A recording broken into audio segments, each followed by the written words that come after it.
Celebrate Urban Birds is a bilingual citizen science project at the Cornell Lab of Ornithology. Data that participants collect is used by scientists to understand how birds use green spaces.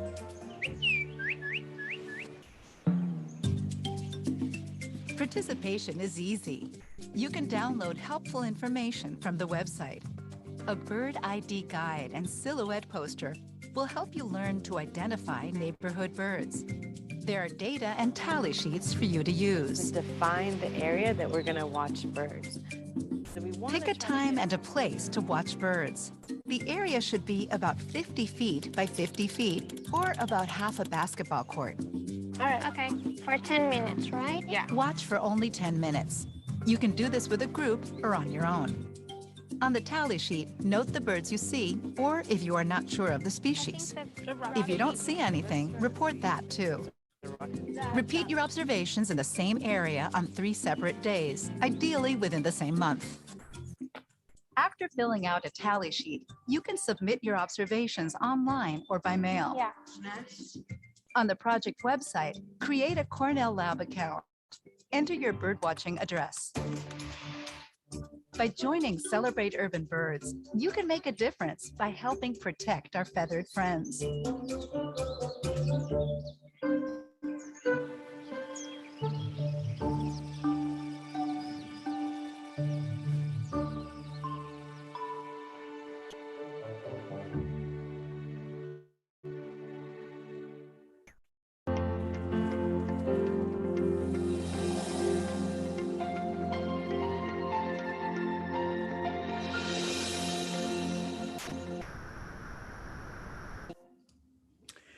Well, hello, everybody. It is Scott Roberts and Kent Marts here, and Kent is about to present the 31st On the Wing episode. We have some more viewer submissions. That's right. We do. Today, our friend Jim Norwood from Tulsa, Oklahoma area is the featured photographer. He has pulled me some photos from his files, and we're going to focus on his birds today. So here from Middle America, Carl Bernhardt has been digging into his files. He's been taking pictures for years, and he's supplying me with some fantastic imagery, some amazing close-ups of birds that we're going to be seeing in the next few weeks. So let me share my screen here. Okay. There we go. Oh, hang on. I started at the end. I think I want to get up to the front. There we go. So I'm at the front. Oh, I know what I didn't do. I didn't click share sound. Very important part when we listen to. Very important part. It's the wrong screen again, dag nabbit. Sometimes technology befuddles me. It means I'm becoming old. Screen 2, there we go. Share sound. There we go. Is that the correct screen? It is. All right. So that's awesome. So common birds that we have around here in Northwest Arkansas, because Jim lives literally within an hour and a half away from us. Now, Kent, you just got like this static image of the eagle there. Yeah. So come on, go. There it goes.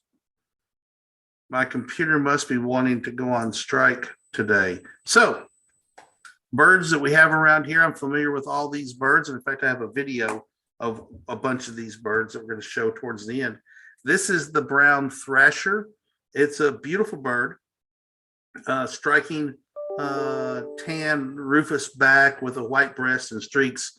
It's an amazing how they can be so camouflaged. If they don't move, they're nearly impossible to see. They're 9.1 to nearly 12 inches long, so they're roughly the size of a robin. Males and females look the same, so they're monomorphic.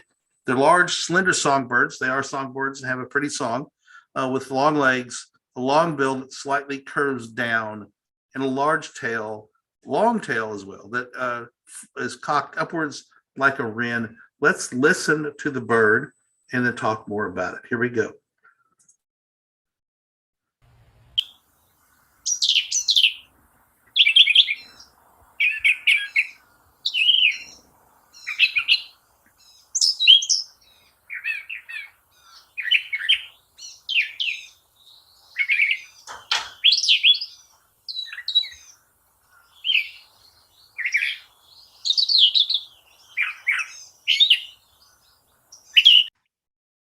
So we'll stop there. Their sound is long and complex, called a string of musical phrases.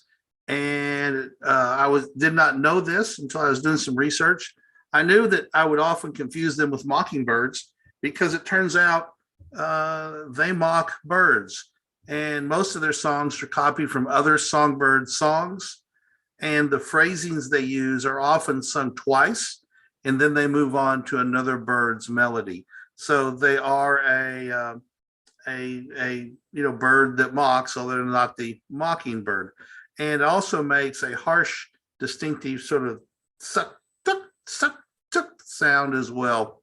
Their coloration, as I said, makes them very hard to spot in their favorite hangout, which is underbrush, which is generally filled with leaf litter, and that brown coloration just blends in very, very well. They'll be found flicking through the leaves looking for insects and seeds to eat, and that's how I know them in search of their next meal.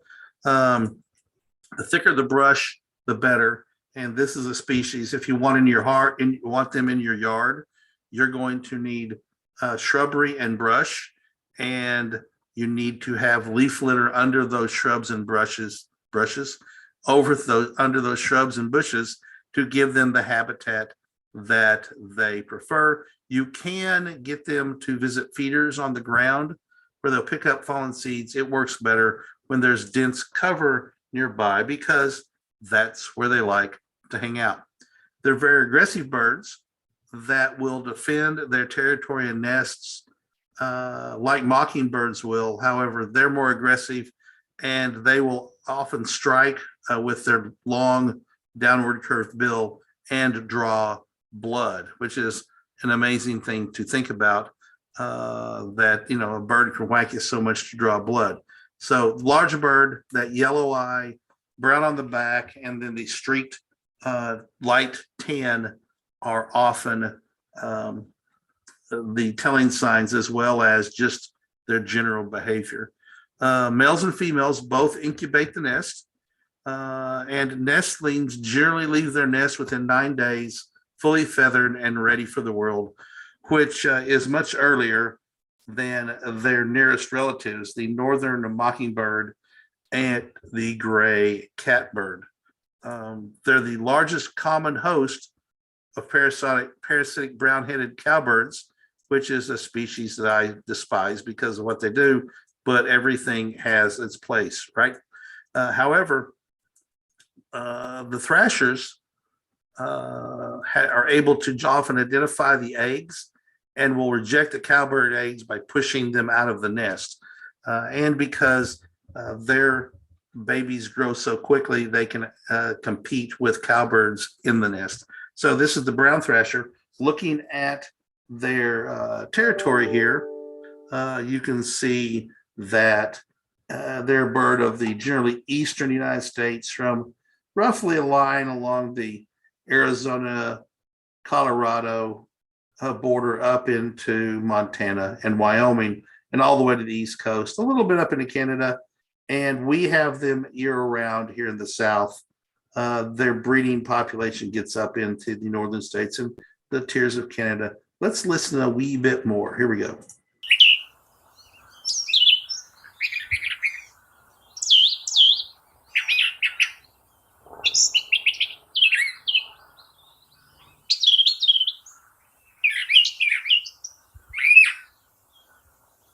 Now I'm trying to listen for that double repeat, and I start hearing it a little bit.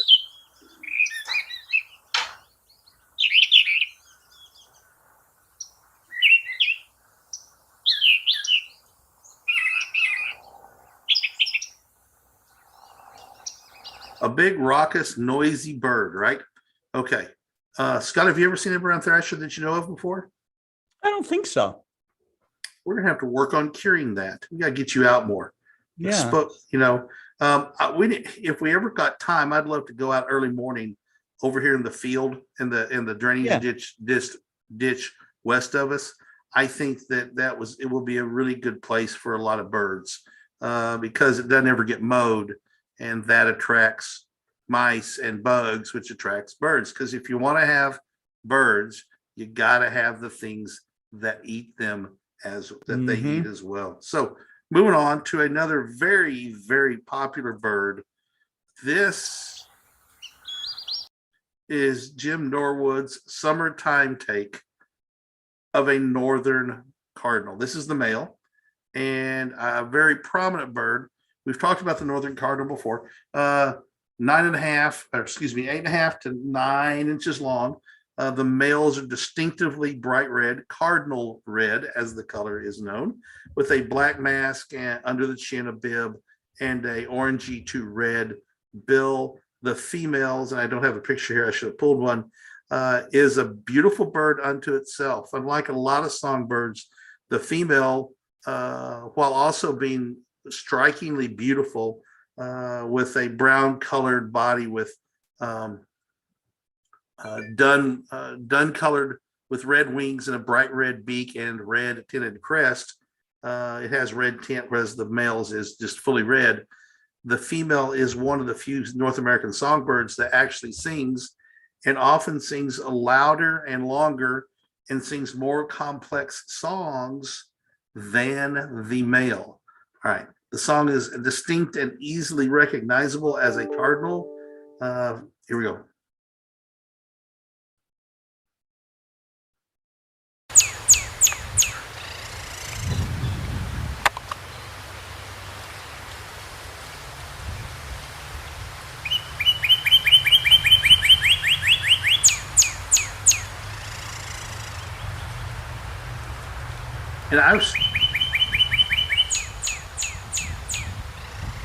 And I've never noticed that at the end. I'm going to start listening more to try and hear that.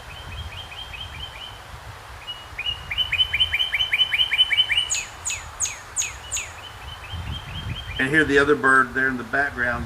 I assume they're in a sing-off because they'll do this for minutes and minutes and minutes, back and forth with each other.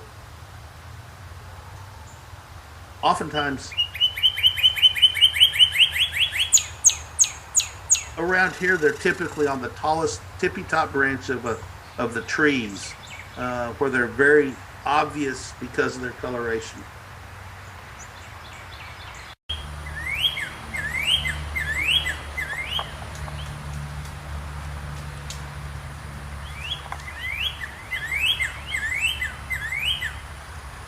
Anyway, a beautiful, distinct call. Once you hear it, you can pretty well know what it is. You can identify it after you see it a few times.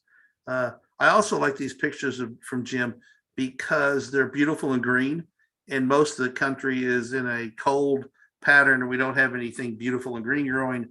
And it just reminds me of spring right there with the onions and looks like some thistle or something and some grasses growing. They are a bird of generally the eastern United States, ranging down into Texas and down into northern Mexico, a little bit into the southern New Mexico and Arizona. So not a bird of the upper far west in California. So anyway, it's often said that the cardinal is one of the top birds that cause people to start bird watching. And, it's a bird that I have been seeing my whole life. Scott, I'm sure you've seen red birds. Oh, absolutely. Yeah. Absolutely. Red Have lots birds. of cardinals around my apartment. So Yeah. That's awesome. And they are very socialized to people. And the cool thing about it is, they literally are found in inhabited areas, backyards, parks, woodlots, shrubby forest edges. They love dense tangle of shrubs and vines. They're very common bird feeders. They're easily attracted to seeds, but most specifically, Scott, if you want to attract them, put out sunflower seeds. Right? Which I did do. We actually built like a little bird feeder and filled it Cool. with sunflower seeds, and they do show up. You need to get some pictures, Scott, for the show. You need to get out there and take some I'm pictures. busy looking at it with our binoculars. Absolutely. Which is a great pastime to just watch them and listen to them. And the females are an amazing bird unto themselves. They are a nice break from the generally drab brown female birds. So this is the northern cardinal. Oddly, there's no southern cardinal. There's just a northern cardinal. So okay. Why I've often wondered why they call it, the northern mockingbird. There's no southern mockingbird. So anyway, going to move on to another bird that is very. Is the bird in the sound clip a female? It's a male. That one in the sound clip is okay. It's a male. Yeah, you might search and see if you can find a female northern cardinal, and we can share it through your computer if you want to try and look for that. I'm going to move on to the most hunted bird species in North America, and it is a game bird.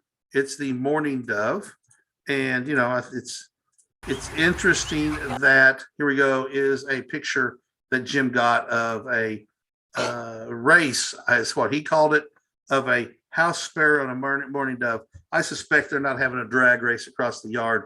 It's just a fortuitous, beautiful image, and well exposed, well in focus. Pretty technically hard photo to get because obviously it's the golden light, and golden light makes everything look prettier, but it also makes challenging exposures sometimes, Scott, as you well know, being a photographer as well. So there's something like, let me see, did I write it down?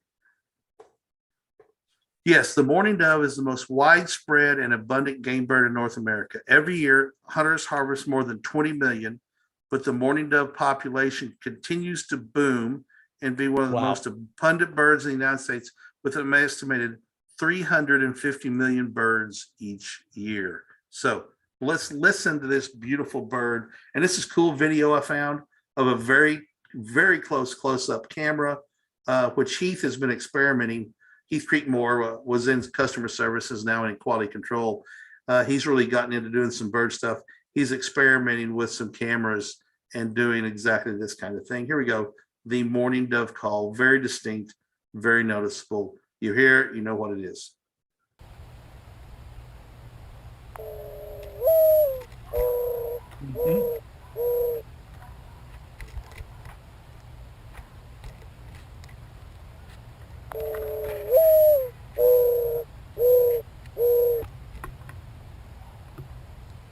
Mm-hmm. We got one more here and we'll stop. Here will come ones, I think. Yeah, I like that sound. Yeah, I love that sound too. That mournful cooing, hence the name, the mourning dove, because it sounds, very mournful. The birds are monomorphic. They're big birds, 9.1 to nearly 14 inches long. So they're a big bird. And the most obvious way to identify them is the call. You hear that call, you know what they are. Now, I think I've tried to do this once. I'm going to try it again here. Let's see if I can do this. I used to be able to do it all the time when I was younger. Right. Yeah, you're getting there. You can. Anyway, you can do it with your hands. You practice enough. You can figure it out. All right. They also make a very telltale sound when they take off. It's like a whistling or a whiny or a sort of a flapping sound when they take off. A very distinct sound. It's it is a whistle, is how I think of it best. And when 2 or 3 or 4 of them take off, it's very interesting to hear that sound of them whistling. As you can see from the map, they're a bird of most of North America, up into the Canadas and down into Central America, almost to South America. And I find it weird that the map only shows them going to the tip of South America, because I know dove hunting in South America is a huge event where people go on trips to just hunt them. There are so many. Easily attracted to scattered seeds, particularly millet, on the ground or on platform feeders. If you want to have them, plant shrubs and dense evergreen trees in your yard to provide nesting sites. And because they are a ground bird, you should always keep your cats inside, because birds that are on the ground are extremely vulnerable to cats. Birds like bluebirds that feed on the ground on insects. Mourning doves are often found in open areas, grassy or bare dirt open areas, and they are a large prey for feral cats and for our house cats that we leave outside. You can put up nesting cones, which are cones, you can look it up on the internet, because the birds oftentimes build nests in the fork of a tree. You can build a nesting cone or a nesting platform and put it in the tree and encourage them to nest there. Or I think it was Mark Niesburn, I think, had pictures back in the spring or late summer of mourning doves nesting on the ledge on his porch in front of his house. They'll nest on ledges, hanging baskets, and places like that as well. So you can attract these birds to your yard. During breeding season, and I've seen this, you'll often see a flight of 3 mourning doves flying in a Blue Angels type tight military formation, one after the other. It's a display of social characteristics. The lead bird is the male of a mated pair. The second bird is almost always an unmated male chasing the mated male away, and following along behind is the female, who apparently is just going along for the show or the sheer enjoyment of watching somebody try to beat up her mate. As I said, the most widely spread and hunted game bird in North America. The birds are acrobatic, hard flyers, very fast. They make sudden dips, dives, dodges, and swerves, which makes them a challenge to hit when they're on the wing if you are hunting these birds. So that's the mourning dove. Let's listen again, see if we can get another sound.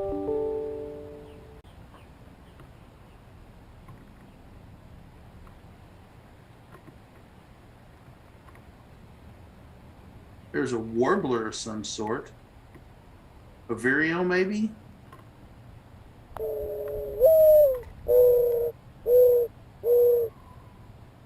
It's amazing birds can make such a variety of sound. Simply amazing to me. So, moving along. Scott, have you got mourning doves around your apartment? I don't think so. You will this spring. Almost Yeah. guaranteed. Almost guaranteed you'll get mourning doves this spring. And I didn't want to talk about the house sparrow because we've talked about the house sparrow, which is Dan's favorite bird. We'll talk about it later.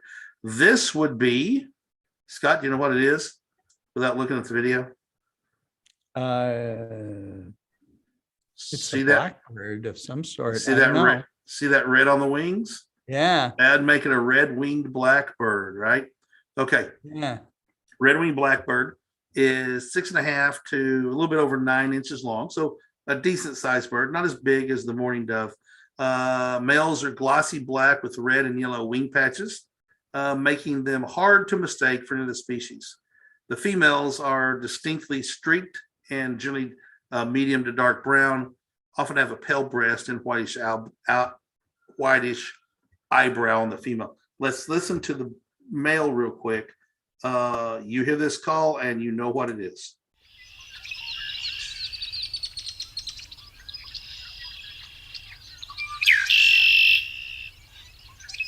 Almost all those calls you hear are red-winged blackbirds.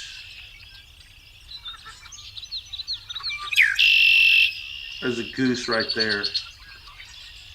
Mm-hmm. They call this a conchlerie or conchlee. Conchlerie.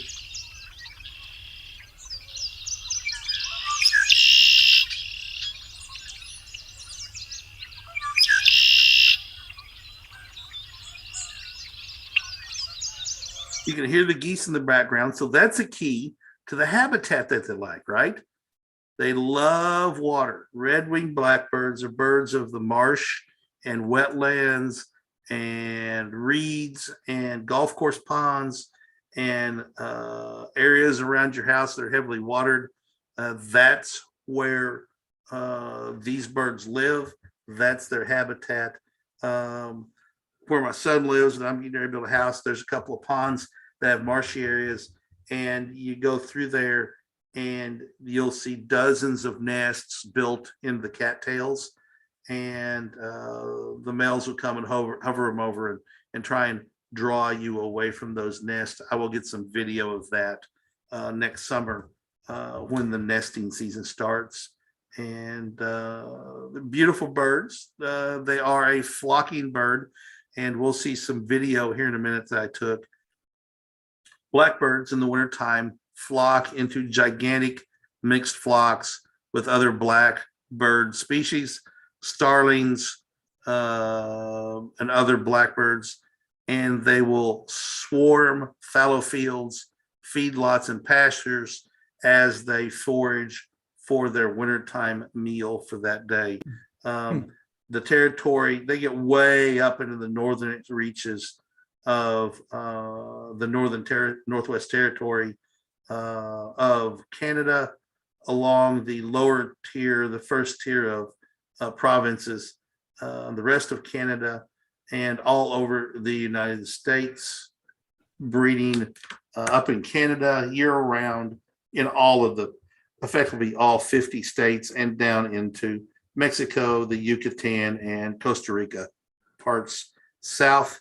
Again, these all pictures, all these pictures are taken by Jim Norwood, I suspect in his backyard in Tulsa, Oklahoma metro area.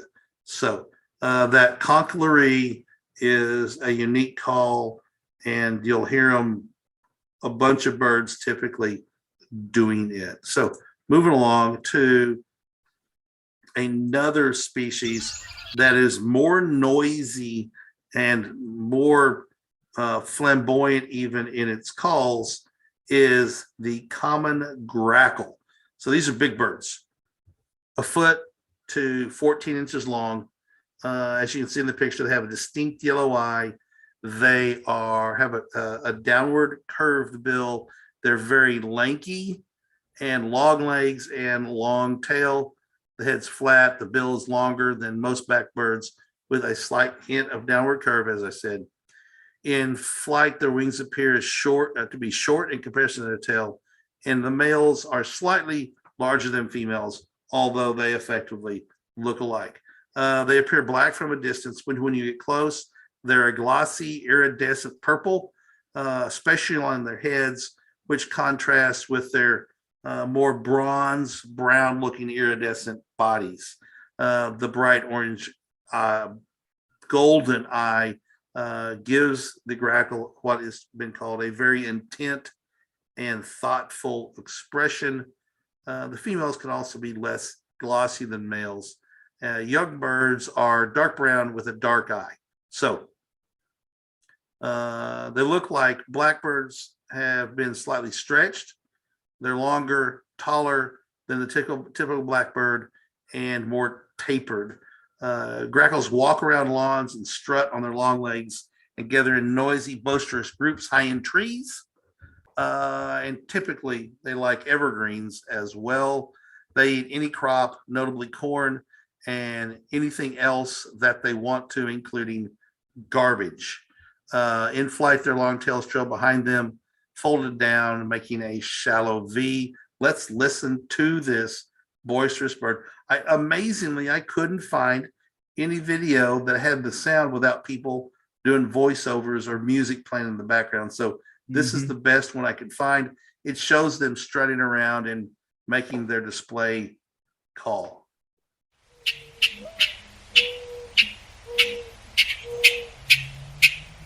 And Scott, what's the other bird you can hear there? Were you listening? The dove? Yeah, there's a mourning dove in this one too. So got a 2-for-1 here for bird video.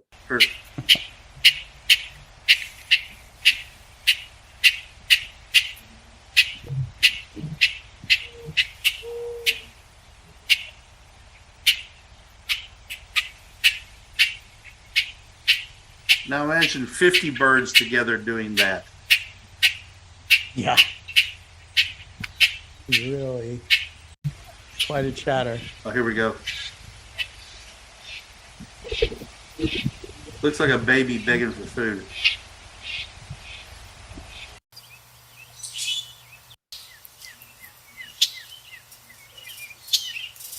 So there we go. That's the common grackle.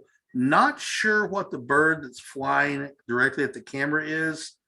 It has a browner head, might be a female. Jim's notes said that it looked like it was taking evasive maneuvering to get away from that bird. That was there. A weird thing that I have not seen, but I learned about, the common grackle performs a maneuver called anting. And that's when they stand on the ground with their wings spread and they let ants crawl all over their bodies. The science says that many bird species do this, but grackles are very frequent practitioners. The ants secrete formic acid, Okay. which is the thing that stinging ants produce. I And love it. the supposition is it helps rid the birds of parasites. In addition to the ants, grackles have been seen using walnut juice, lemons, limes, marigold blossoms, choke cherries, and mothballs in a similar fashion. So mothballs, because apparently they learn and what things they can use to help with parasites. So I raised the question, if they're doing that with these specific things, are they using those things as a tool? Interesting. Well, obviously, there's some intelligence going on there. So Yeah. I mean, You know. we think of chimpanzees using tools, right, to draw Sure. ants out of a termites out of a termite mound. I've seen some videos of crows and a few other birds using sticks and rocks in certain ways. So that is sort of a more humanized way of using a hammer or a screwdriver, right, or a pole. But choosing on purpose to smear lemons and limes or marigold blossoms over you indicates an amazing, skill or thought process. So anyway, during migration, if you really want to attract these birds to your yard, a variety of mixed grains and seeds will do it. Spread it on the ground, and which is where the common grackle and most other blackbirds prefer to feed. And if they come, you will see lots and lots of birds in a flock, right? Now, the caution is if you spread too much or it stays there for a long time, that's going to attract rodents. So just sprinkle on the ground what the birds like to eat at any one time. And also that seed on the ground can start to mold, which produces some toxins that are bad for birds. So you should be cleaning up your spilled seeds. So that's the last of the bird pictures. But we got something else. Talking about that habitat, the eastern 2/3 of the United States, basically up to the Rocky Mountains, and all the way into the top of Saskatchewan, back down below Thunder Bay, and and down into the eastern provinces of Canada, and pretty well stop close to the Mexican border, deep into Texas. So here we go. This is a video I shot a couple of weeks ago of a flock of blackbirds. I'm going to be quiet. Turn your sound up so you can hear it, because you can identify at least 2 or 3 different birds in here. And this is a river of birds in the sky. It I went saw on. that. Well, It was unbelievably long. It happens every day. It happens all over Northwest Arkansas when they're here, and it goes on for an hour or more as they're flying. Weirdly, these rivers almost always are flying the opposite direction of the sun. By the way, I thought those clouds were just beautiful as well. That Sure. really added to this. But here we go. It's amazing if you've never seen one of these. It's a couple of 50 or 100 feet wide and 10 or 20, and it just flows along in a river, and it has waves and thin spots, and it moves back and forth just like a river does. But it's a river of birds. Here we go. I'm not going to talk, so turn your sound up now.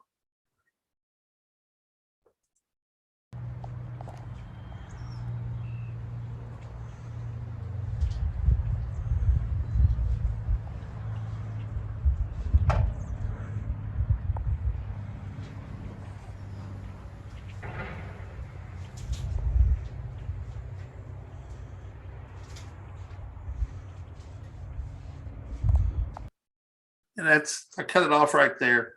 I hear at least red-winged blackbirds and grackles. There were starlings in there as well, but play it one more time and just watch it. I'm gonna stop it at one point and we'll count birds.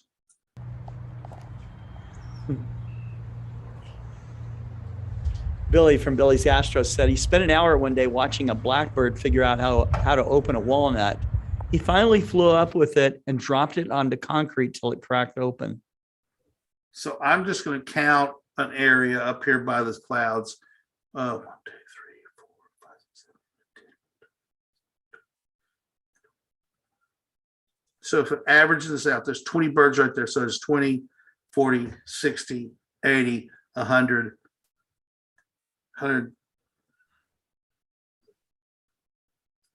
120, 140. There's 250 birds in that picture right there.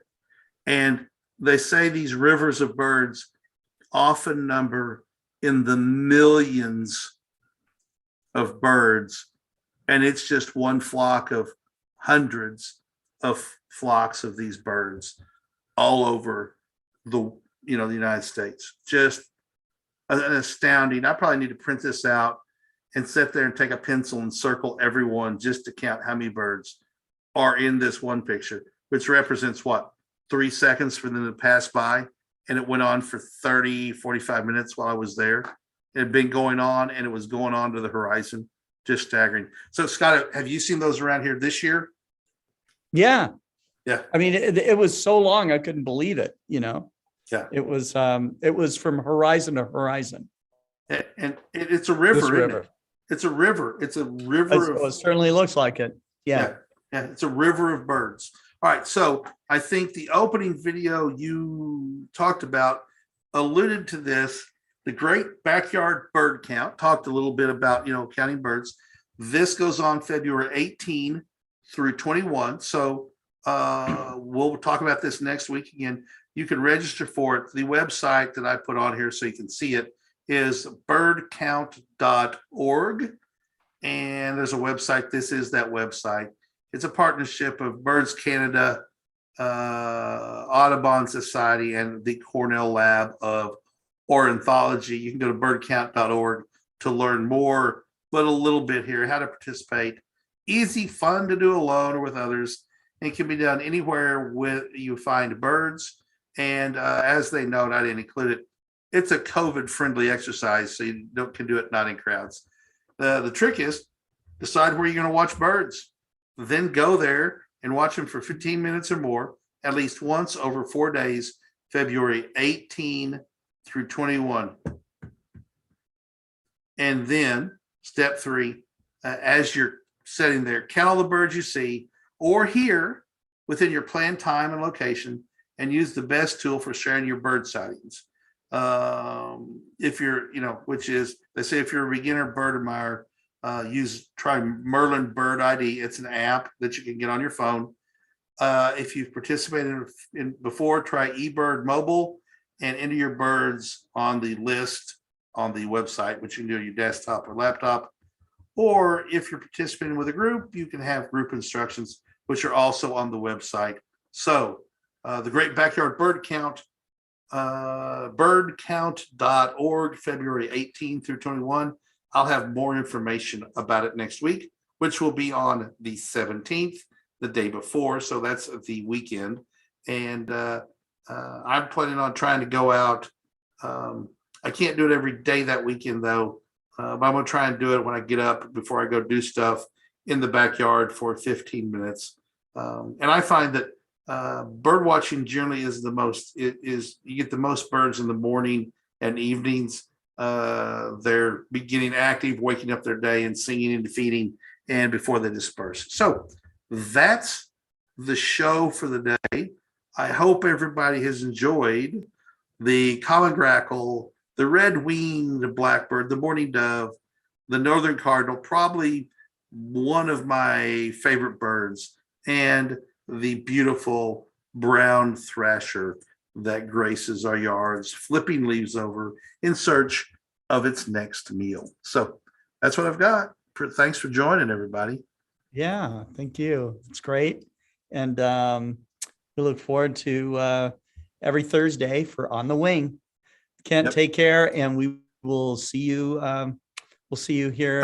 Any shout outs from anybody? We didn't do any shout outs for anybody. Well, let's do them. We Yeah. had quite a few people log on. Richard Grace was the first to log on here. We have Chris Larson. He says, my daughter told me last night that she wants to get into bird watching, so she might be joining us on here today. David Samard says hello. Billy's Astro is there.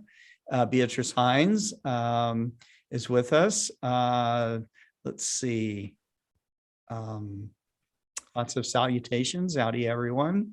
Norm Hughes, howdy. Do all you stargazers, to all you stargazing bird watchers. I think that's what we're turning into. We are. Yeah.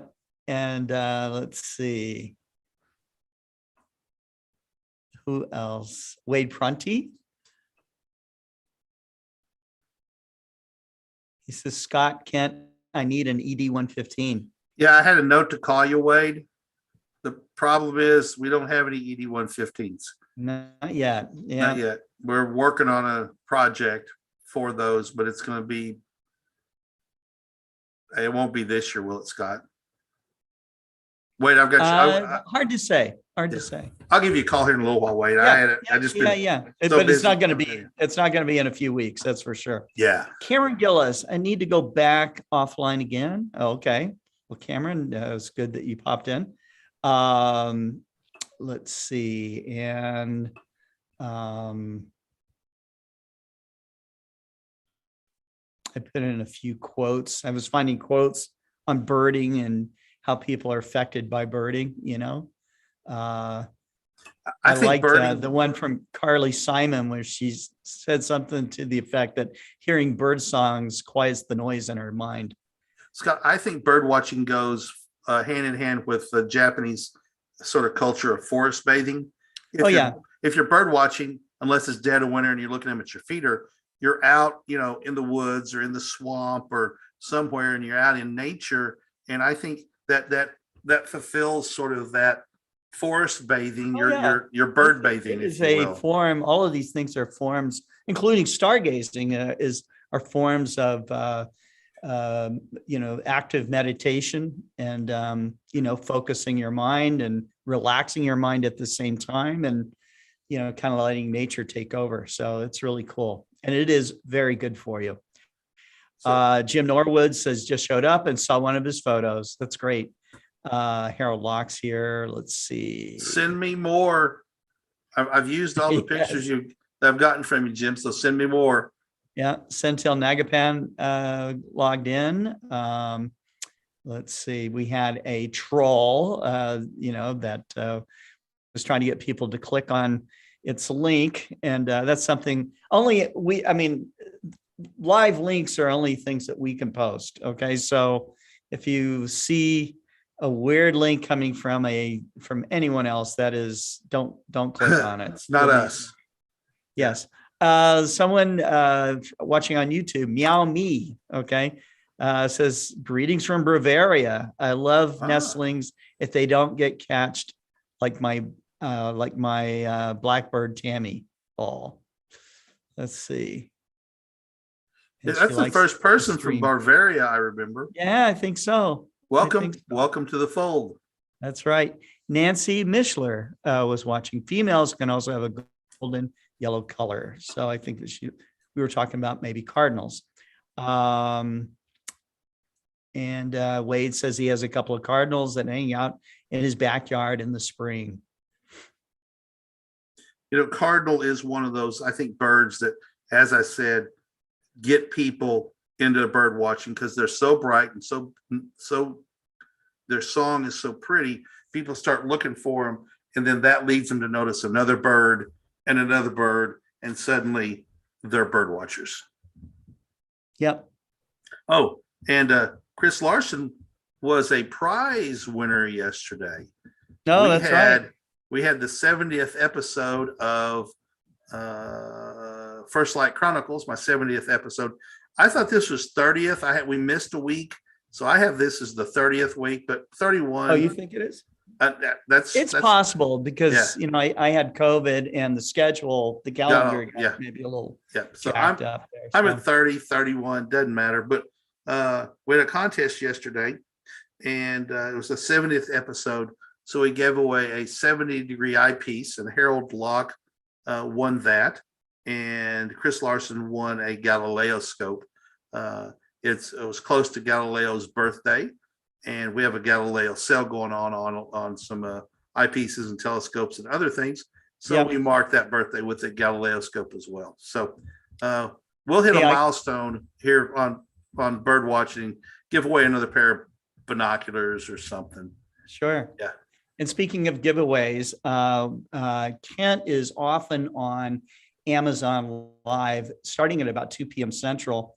We are going to give away on one of those programs. You're going to want to watch and subscribe to it if you're an Amazon person, customer. You got to click the follow button is what Amazon. If you follow us, and you're going to get entered into a giveaway. So we're looking at giving away an Explore Scientific IXOS 100 with a telescope, with an astro camera, with everything, like a whole kit. Okay. It's going to be nice. And so watch us on Amazon Live. We cover a lot of products, everything from the high-end telescopes. We did the ED 102 today and the FCD 100 127, as well as a couple of the weather stations. We've been doing yesterday, today, and tomorrow the best-selling items on Amazon. So we were thinking, if we're selling these things and people, let's just go ahead and promote them more and sell more of them. And it is about selling. I try and do a lot of education. I talk about the math of magnification and apparent field of view versus true field of view, and talk about, how things work, do demonstrations. We have some circuit board challenges that are fantastic. And they're circuit board. They teach you how to do circuitry and wire circuits, electronic stuff. Yes, that's what it is. It's very cool. We got 3 or 4 different ones. They're very cool. Those are fun to put together and experiment without reading the directions. Okay, does this work? And troubleshoot live on the air and put yourself out there and hope for no failure, but sometimes have to work your way through it. So 2:00 Central Time every day. Monday through Friday. Right. Monday through Friday. That's right. So anyways, thanks for tuning in to On the Wing, and we will see you tomorrow at 4:00, 2:00 and 4:00. So take care and enjoy your Thursday evening. Take care. Bye, everybody.